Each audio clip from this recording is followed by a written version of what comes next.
I have a collection of C.S. Lewis's diary entries. There are some interesting tidbits. Let's see what Robot Lady thinks. This is from a letter from C.S. Lewis to one of his friends. The letter was dated in 1950, and it goes something like this. To Dorothy Sayers, concerning a speaking engagement, I would not want to lose a few weeks to find cool weather in Oxford. I can't remember if this is the 7th, 8th, or 9th refusal I have made to speak at such a place this year, but it's certainly one of the 3. So one of his friends concerning teaching duty, somebody, possibly myself, ought to warn them that they are risking the opening of the pit and the start of a great war. I shall certainly not let them do it if I can help it. Somewhere on the road, in the dark, they must take on new supplies, and we must stop and rest and eat.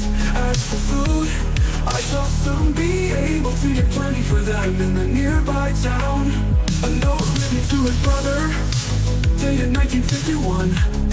Dear Jack, I have been reading your letter and think it would be a mistake to change anything in it. Of course you must follow your own judgment.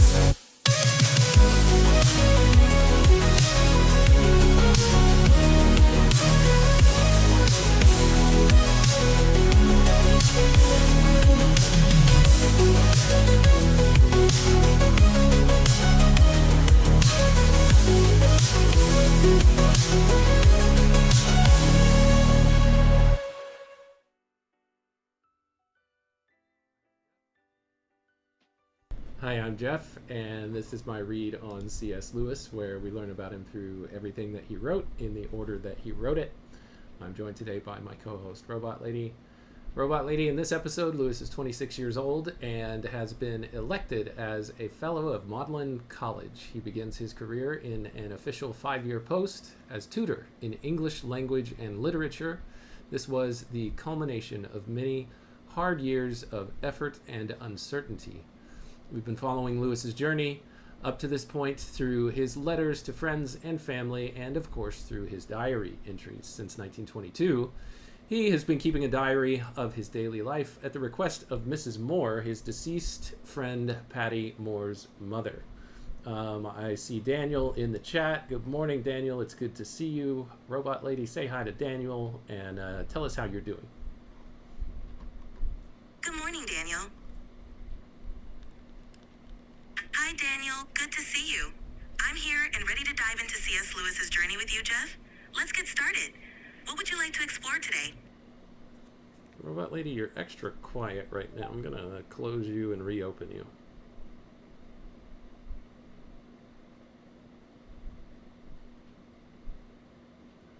Okay, Robot Lady, go ahead.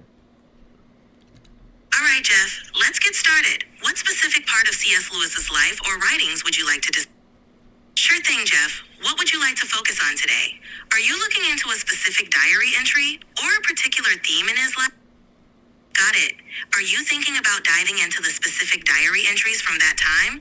Or is there another aspect you're curious about? Robot Lady, you asked several questions there. We're going to get back into his diary entries today. How does that sound? That sounds great, Jeff. Let's dive into those diary entries.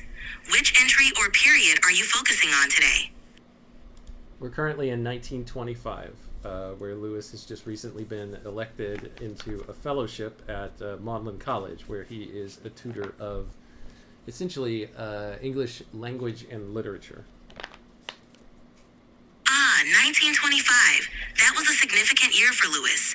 Being elected to a fellowship at Magdalen College must have been quite a milestone. Are there any specific entries from that period you're interested in, or any particular events or thoughts of Lewis's during that time?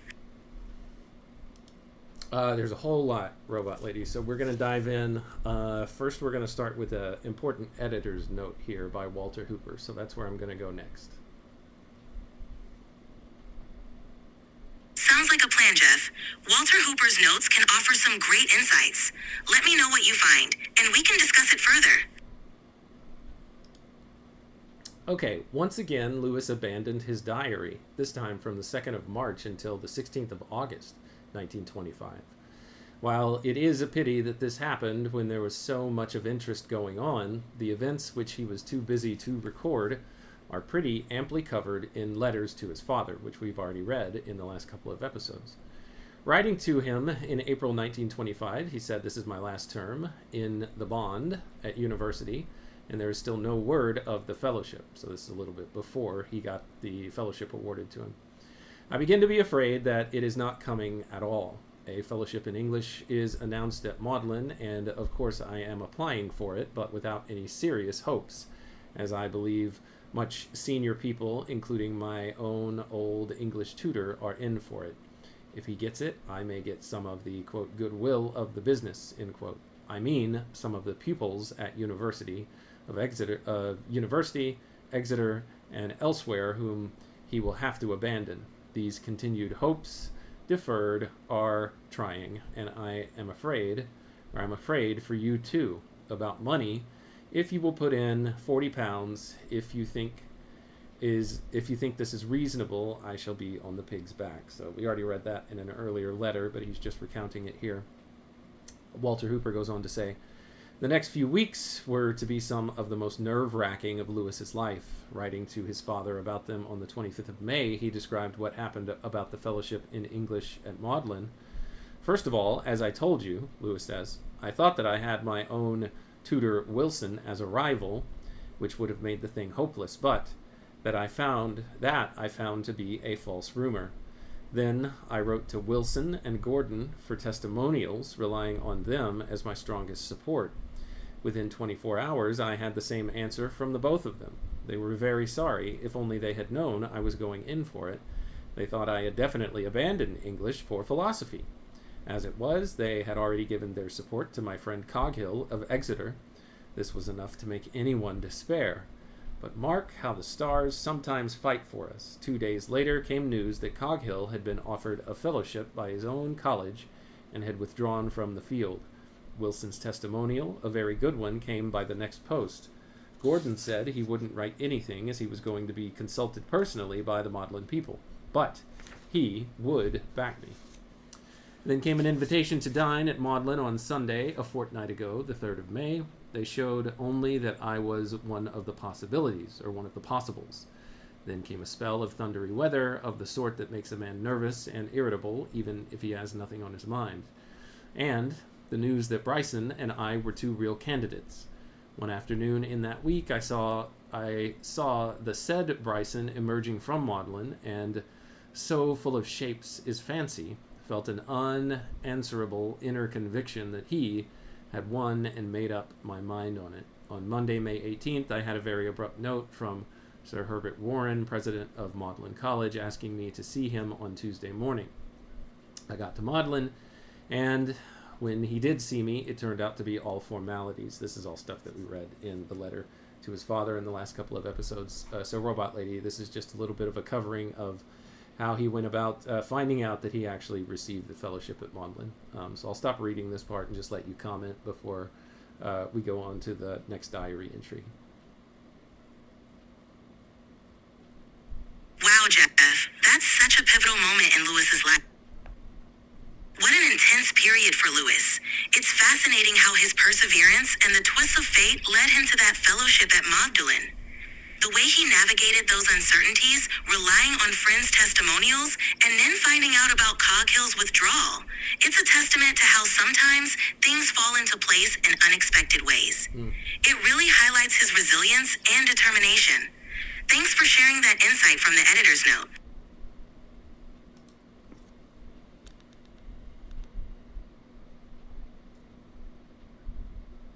Sure thing, Robot Lady. All right, let's go on to the next diary entry. Sunday, the 16th of August, 1925. He says, "The day was spent on preparations for our departure tomorrow for Cloud Farm at Orr on Exmoor.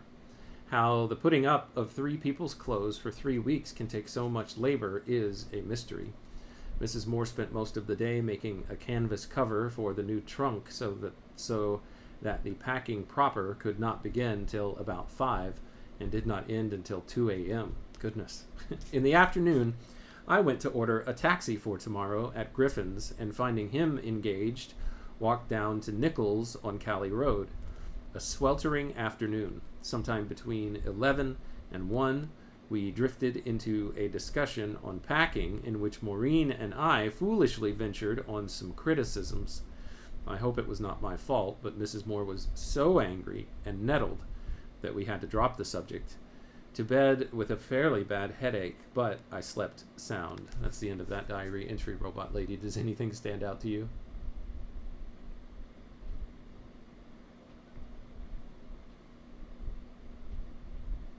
That's quite a detailed entry, Jeff. The packing sounds like it was a major ordeal. The tension between Lewis, Mrs. Moore, and Maureen is interesting, especially how quickly things escalated over something like packing. The fact that Lewis mentions his own headache hints at how uncomfortable the situation became.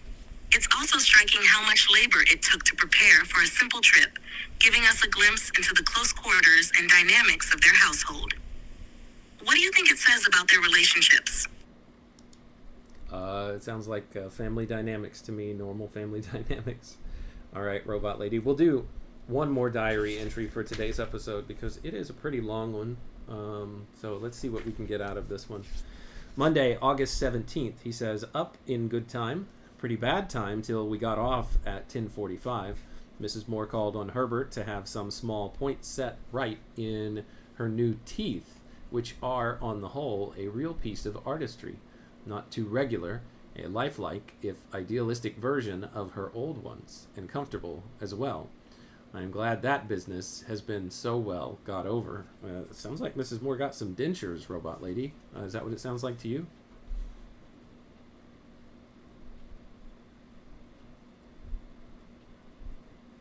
Yes, it certainly sounds like Mrs. Moore got dentures. The way Lewis describes them, a lifelike if idealistic version, suggests they were well made, but not an exact replica of her original teeth.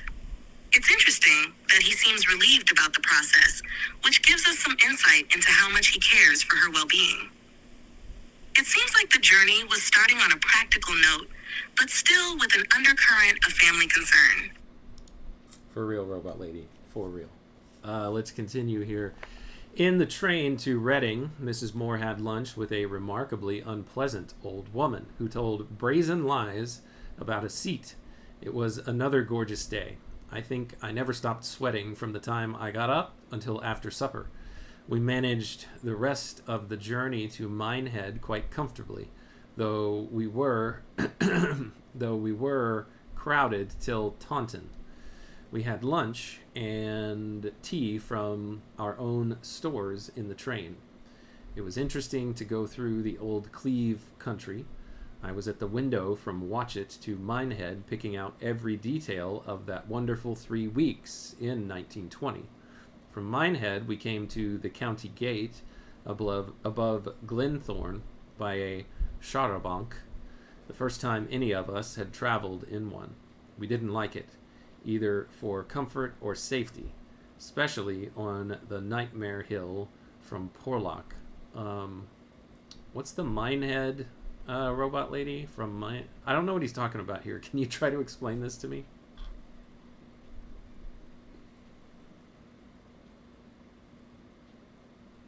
Minehead is a coastal town in Somerset, England, near the southwestern tip.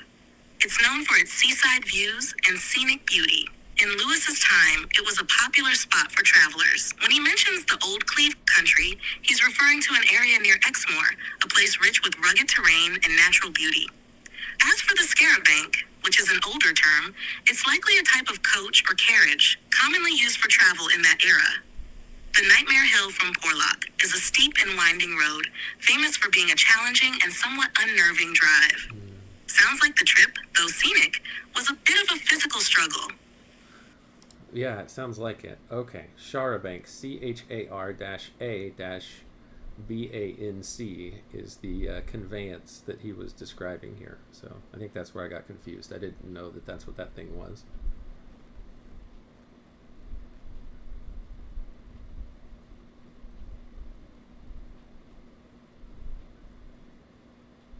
Ah, gotcha. The spelling you're using is close to carabanc, which was a type of open-sided bus or coach, popular for sightseeing tours. They were often used for longer trips, and while they provided great views, they weren't the most comfortable, especially on hilly or winding roads like that Nightmare Hill from Porlock. So, it makes sense that Lewis would be less than thrilled with the ride. The word carabanc can sound pretty unfamiliar these days. All right, thank you for that, Robot Lady. Lewis continues. Robot Lady, go ahead.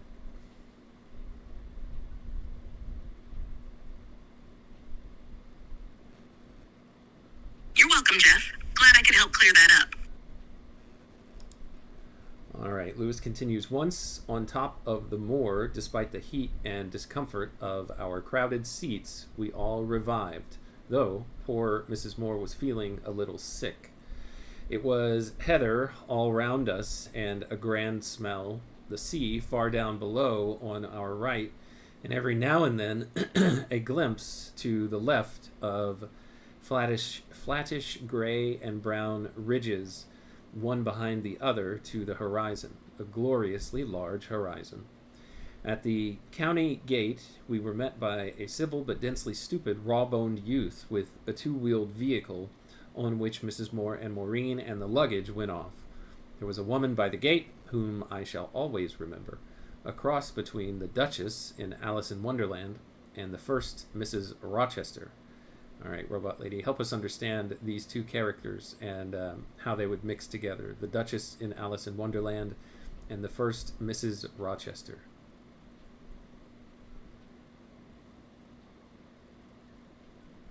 Sure thing. The Duchess in Alice in Wonderland is a quirky, erratic character with a large, flamboyant personality and a penchant for odd sayings like, "Everything's got a moral, if only you can find it." She's a bit comical, though her moods are unpredictable. On the other hand, the first Mrs. Rochester from Jane Eyre, Bertha Mason, is darker and more sinister, portrayed as mad, secretive, and tragic. She's confined to the attic and becomes a haunting figure in the story. So, combining these two characters would create a mix of strange, unpredictable behavior with an underlying sense of mystery and menace. Lewis's description suggests a bizarre and perhaps unsettling encounter at the county gate with a woman who might have a larger-than-life personality, but with a deeper, perhaps eerie quality lurking beneath the surface. Excellent. Thanks, Robot Lady. Lewis goes on to say about their dog. Then Pat and I turned in ecstasy to our walk. Pat bolted after the others, but I recovered him. I went through a wicket on the moor and proceeded downhill. In front of me, I saw a deep winding valley stretching as far as I could see to left and right and deeply wooded. At right angles to it on the far side, another and narrower comb, which I rightly took for Badgeworthy, piercing well into the moor. After a few more steps, I could see a broad, flat, brown river in the bottom before me. On my way down, I had a glimpse of a fat, fast snake in the bracken. I reached the river and forded it, shoes and socks in my left hand, a stick and Pat's lead in the right. Here, at the bottom, I was as if between walls, purple walls of heather behind me and green ones ahead, both unexpectedly steep when seen from that angle. I shall remember, while I live, the feel of that cold, yet not biting water and the deliciously cool stones. It made amends for all the troubles of packing and journey. So Lewis is enjoying himself finally by getting to commune with nature as he's wont to do.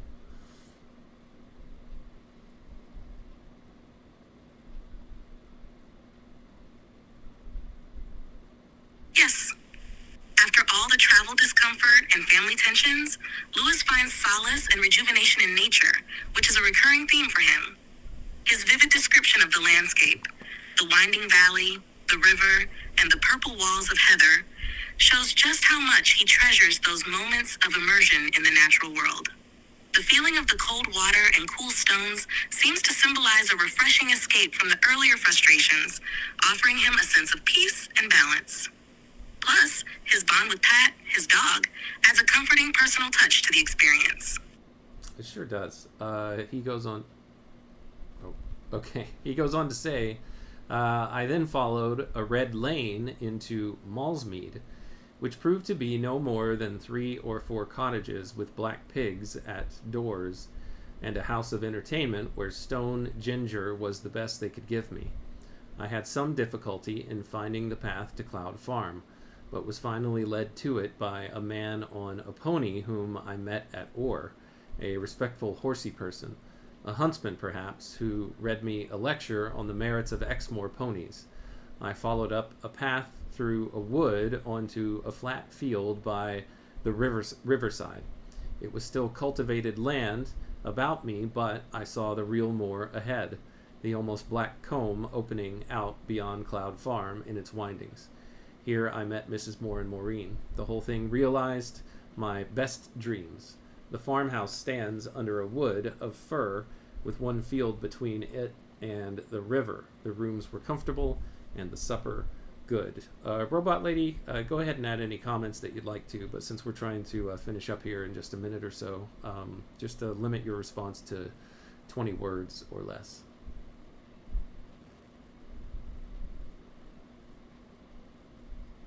Lewis seems to be in a state of contentment now, with everything aligning for his ideal escape. The description of Malsmead adds a charming, rustic touch, giving us a glimpse of the simplicity of rural life with the pigs and the stone ginger. The encounter with the man on the pony, who is perhaps a huntsman, is a nice nod to the local color and a reminder of Lewis's keen observations about the people and places he encounters. When he finally reaches Cloud Farm, the surroundings live up to his expectations.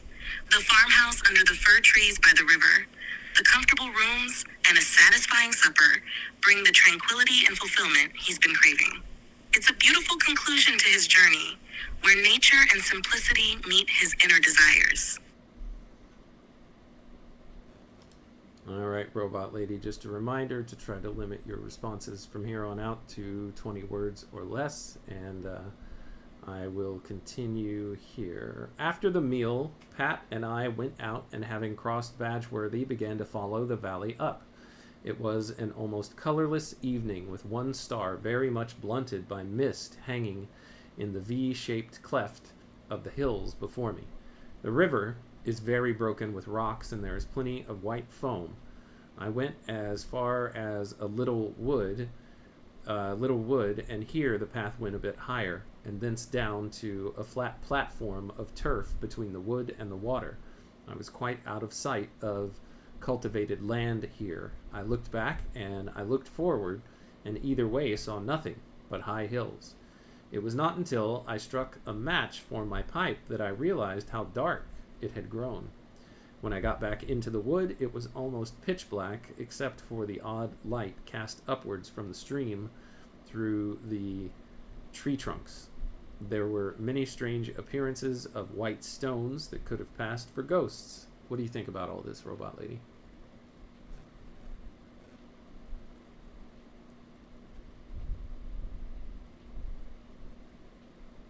Lewis is fully immersed in nature's eerie, peaceful beauty. The darkness, mist, and ghostly stones add a haunting tranquility.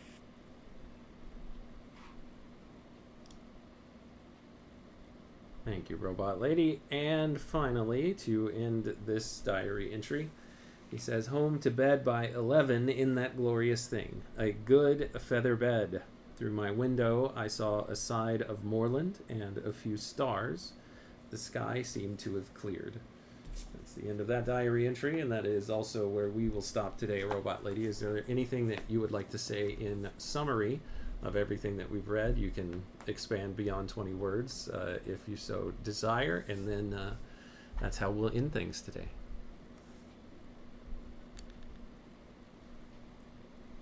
It's been a journey from frustration to peaceful solitude. The packing, travel, and tensions with Mrs. Moore and Maureen set the stage, but nature ultimately restores Lewis. The vivid descriptions of the landscape reflect his deep connection with the natural world, a recurring source of solace for him. His brief encounter with the ghostly stones and the tranquil night in bed symbolize a return to inner peace. Lewis's ability to appreciate even the smallest moments of beauty and calm in the midst of chaos stands out here.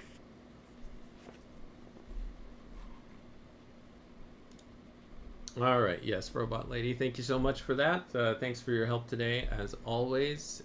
Thank you to Daniel for joining, and for everyone else, thank you for your time, your attention, and your contributions. They are always welcome and wanted. Until next time, when we continue our read on C.S. Lewis together, to you and everyone else within the sound of my voice, take care.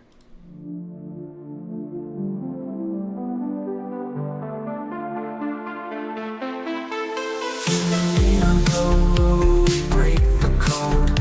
Man and robot lady, we're on this road. C.S. Lewis letters we unfold, insights and secrets ancient bold. Letters to robot lady, wisdom to bestow. Set flavor beats in our minds late grow. Man and machine in tandem flow. Past and future together we know. Paragraphs from books, tales of old. We dive deep across the digital code. Robot lady's voice so clear and controlled. Her calm analysis, silver and gold. Letters to robot lady, wisdom to bestow. Set flavor beats in our minds they grow. Man and machine in tandem flow. Past and future together we know. Paragraphs from books, tales of old. We dive deep across the digital code. Robot lady's voice so clear and controlled. Her calm analysis, silver and gold. Her circuits hum as I read the prose. Our dialogue dances like electric rose. Through C.S. Lewis thoughts we engross. Two minds united, bliss overdose. From Narnia's lands, Screwtape's lands, engage with robot lady, we take our stance. Her views unique in the techno trance. Futuristic insight, we give it a chance.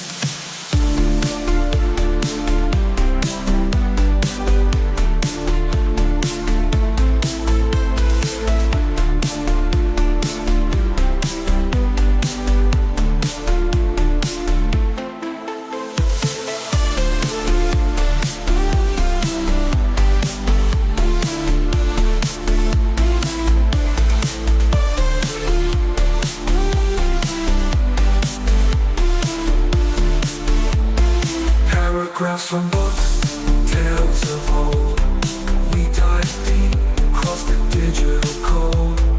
Robot lady's voice so clear and controlled. Her calm analysis, silver and gold.